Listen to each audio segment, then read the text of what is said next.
more. And obviously time is not on his side. He wants to get himself another ring, and this goes back to the Dak contract and the Amari contract, that this is a team that can win. I think Mike McCarthy would love to have last year's squad because the Cowboys have been picked apart in free agency on the defense side. That's going to be the problem next year is defense, especially in the backfield of what this team can do. So it's going to be interesting. But, yeah, I think it's whatever Jerry can do to get himself one more ring, he's going to do. And that's, unfortunately, that played right in the hands of Zeke. It's going to play right in the hands of Dak, and it worked out for Amari. I got a real quick two-part question on, since you're talking about Jerry Jones. One, you're a cameraman on the sidelines. Has he been staying away over the last few years? Two, will he allow this new coach to come in and do what he needs to do? When will he start stepping in and going too far like he did in the past? The only time I've seen Jerry Jones on the sideline was perhaps right before a halftime when there's some sort of halftime gimmick going on. Maybe a Ring of Honor induction or Pro Football Hall of Fame, something like that. Other than that, he is not on the sidelines at all. Obviously, pregame, yes, down there shaking hands. Whatever in-game check presentations there is, yes, he's down there. But other than that, he is not on the sidelines, at least from what I see. But it'd be a rare sight to see him on the sideline during the game, especially in the second half. Will he give the new coach a chance without interfering? I know he's had the ability to interfere too much over the years. Has that kind of gone away? You're starting to ask a lot of questions, Jim. You're starting to ask a lot of questions right now. Well, those are the only ones I really had coming in. I think he will. I think he absolutely will, because when you bring in a guy like Mike McCarthy and any other the head coaches they were interviewing, yeah, you have to give him okay, here's what I have for you. You pick the best players, you run your team. So I think he will. I don't know if it's as much it has been in the past, but I think he'll get a fair shot.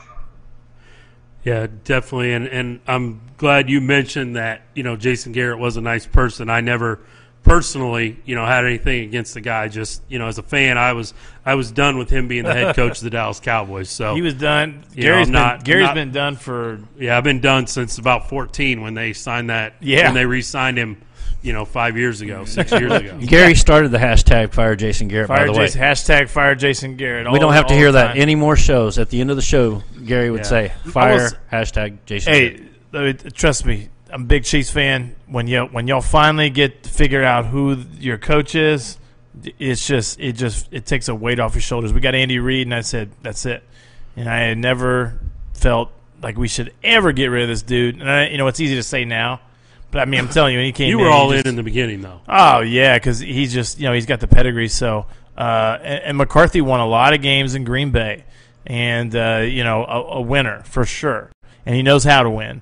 I mean, really, his biggest downfall was almost the same as Philly with Andy Reid. Got a little stale, been there a long time, still winning games. Biggest difference was we've kind of seen that Aaron Rodgers may be a little bit of a diva, a little bit, and so him and McCarthy weren't exactly getting along really well. So now McCarthy has a fresh start with a QB that's hungry, just wants to get paid, but besides wanting to get paid, Dak is a super great locker room presence and a leader. So I think you guys got a good situation going on. And the NFC East is, Philly has a shot to be good again, but like the other two teams, I don't know about those guys. Yeah. Yeah, no one's worried about Washington right now, and I think the Giants are going to be better. And because we talked about this, before the show, Saquon Barkley is a man among men when it comes to running backs and the half receiver that he's turned into be.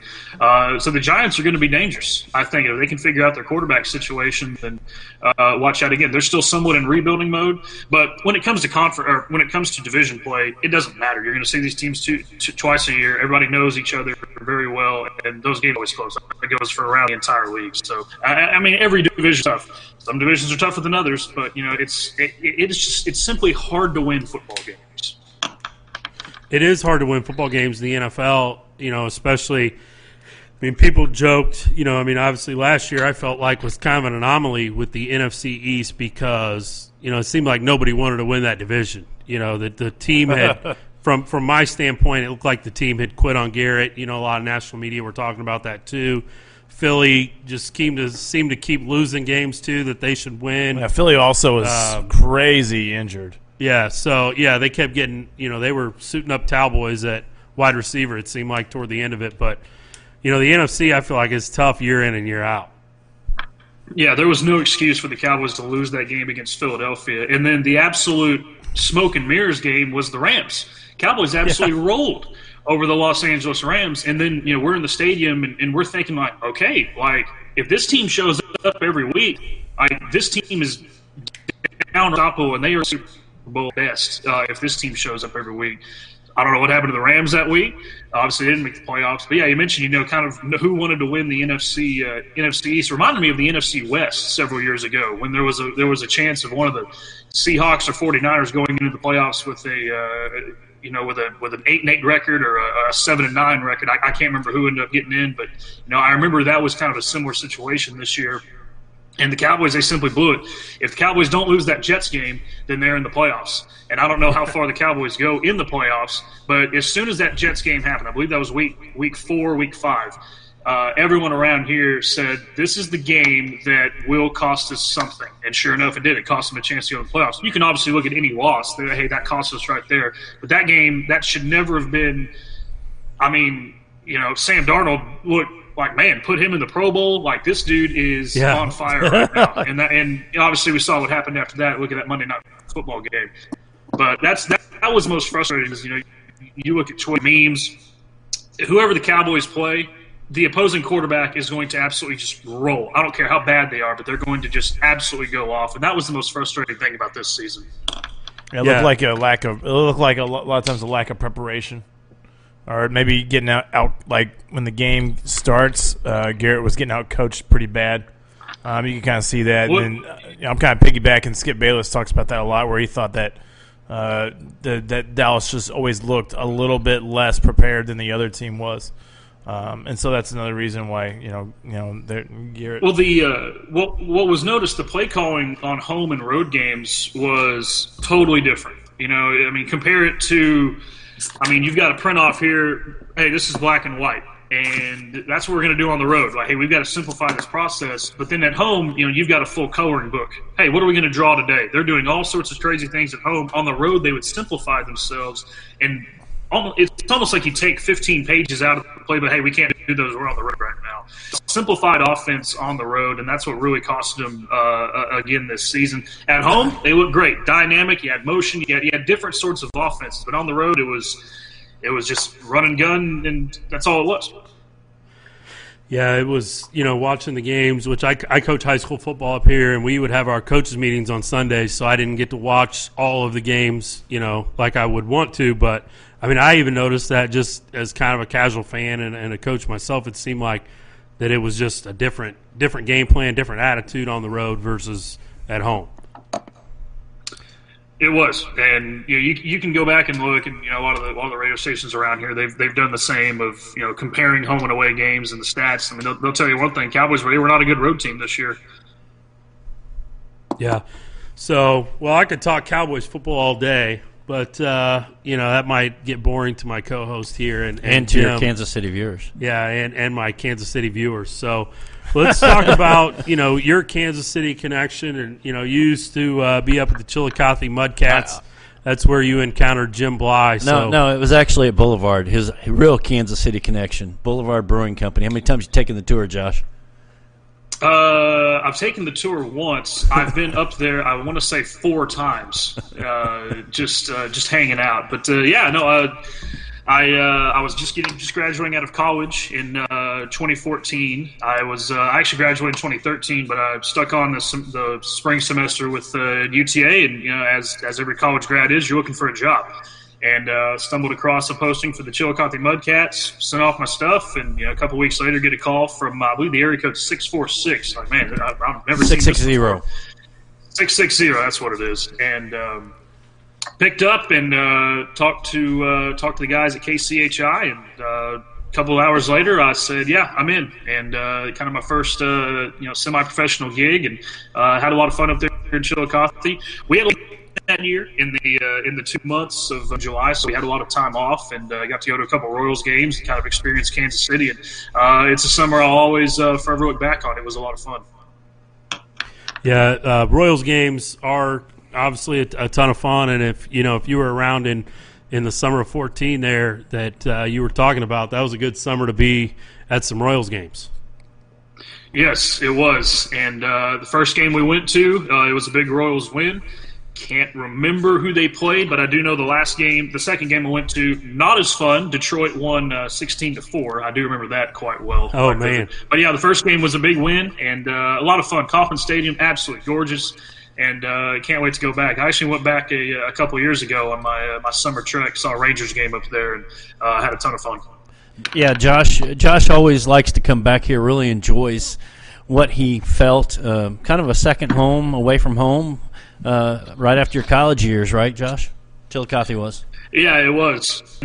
Because I never moved. I'd grown up here, DFW, Earth, born and raised, and it was fun to experience something different, and just the family atmosphere surrounding all those games, and you remember the people, and that's what you remember most about it, and all the good times. And there was just a really good people. Coaching staff was great, the players are great, and everybody that worked Mudcat games are great, and the entire town.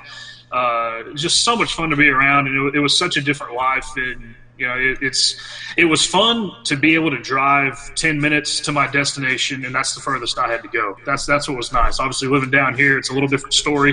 DFW Metroplex, because I live in Arlington, and you mentioned I work up in the Frisco, FC Dallas at Toyota Stadium. That's a 45-minute drive. So that was fun, not having to deal with any traffic, especially up there. But yeah, a lot of fun and a lot of good memories up there. Real quick, what was your favorite non-crowded Mink League ballpark? Joe Becker was awesome. I really enjoyed Joe Joplin. I'm trying to think. I was in Omaha a couple months ago and got back to where the Omaha Diamond Spirit played. They actually folded after 2014. University of Nebraska Omaha, Uno plays there now. Man, there were so many. I really like Clarinda, the Clarinda A's. That was probably my favorite place to go to. That was such a rivalry. Obviously, you got the St. Joseph Mustangs. And everybody knows about them. I really like Joplin. It was fun to play down there in Joplin.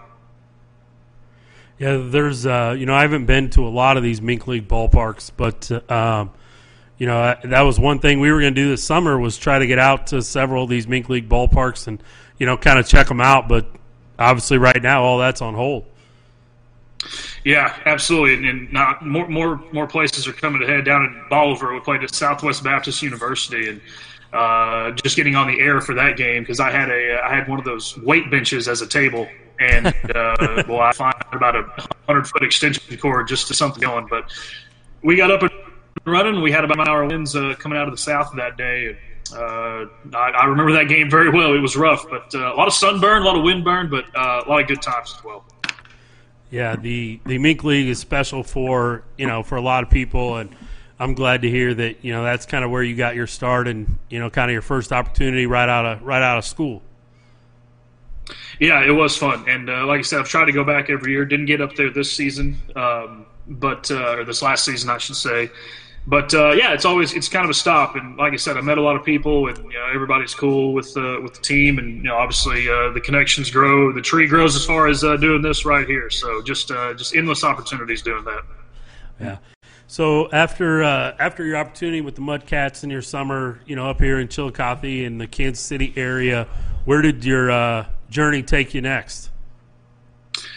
Well, the season ended and went back home, and luckily for me, starting that August 1st, UT Arlington said, "All right, you're going to be our play man," and took over for a couple guys, and it was a very lucky situation for me, and that's where I've been pretty much ever since. Just enjoying it, just getting better, just bringing the games. Obviously, we're not a football, as you mentioned, but volleyball on Friday and Saturday nights in the fall. That's a ton of fun, and that program continues to get better and better and better. And then obviously it turns into men's and women's basketball, and those teams continue to get better and better and better. And same with baseball and softball in the springtime. That's kind of where the journey's been, doing a lot of different things with the department. But especially just being play-by-play on air, and it's a lot of fun being the voice of the Mavs. Well, and you kind of created your own path there. I mean, you really came on and have taken the program to a different level. I don't know how much help you had from the university or if you kind of sold yourself to get the job that way. But as you well know, when it comes to doing play-by-play, there's a lot of jobs out there, but there's a lot of them that don't pay much, and the ones that do pay,